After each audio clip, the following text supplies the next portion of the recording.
જોઈ રહ્યા છો સિટી ક્રાઇમ ન્યૂઝ। હવે જોઈએ અગત્યના સમાચાર। સુરત પત્રકાર એકતા પરિષદના હોદ્દેદારોની બેઠક યોજવામાં આવી। સંગઠનને સક્રિય રાખવા તબક્કાવાર ભેળા થવું, વિચારોનું આદાન પ્રદાન કરવું મહત્વનું છે। સુરત જિલ્લા પ્રમુખ સતીશભાઈ કુંભાણી તેમજ ઝોન પ્રભારી ભરતભાઈ નાખરાણી પ્રદેશ મંત્રીની હાજરીમાં પત્રકાર એકતા પરિષદની એક ખાસ બેઠક યોજાઈ, જેમાં એકબીજાના વિચારોની આપ-લે કરવામાં આવે તેમજ આગામી ચૂંટણી મતદાન બાદ એક અધિવેશન યોજવા અંગે પણ ચર્ચા કરવામાં આવી હતી। જે હોદ્દેદારોની નવી નિયુક્તિ કરવામાં આવી હતી તેને નિયુક્તિ પત્રો પણ આપી સન્માનિત કરવામાં આવ્યા હતા।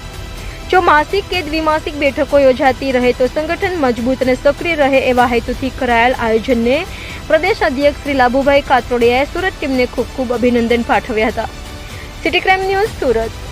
સુરત ખાતે વર્લ્ડ પ્રેસ ફ્રીડમ ડેના દિવસે પત્રકાર એકતા પરિષદ સુરત દ્વારા એક પત્રકારો ભેગા મળી એમાં સતીશભાઈ કુંભાણી સુરતના પ્રમુખ છે, અમારા ભરતભાઈ નાકરાણી પ્રભારી છે, પિનાકીનભાઈ ઉપપ્રમુખ અને રાજ્યમંત્રી છે, જે તમામ બીજા પત્રકારો ભેગા થઈ અને એક સામૂહિક ભોજનનો એક પ્રયત્ન કરવામાં કે ભાઈ દરેક પત્રકારો ભેગા થાય અને હળી મળીને કામ કરે, પોતાના ન્યાય માટે અને પોતાની લડત ચાલુ રાખે, એના માટે અમે લોકો સંગઠિત થયા હતા આજે।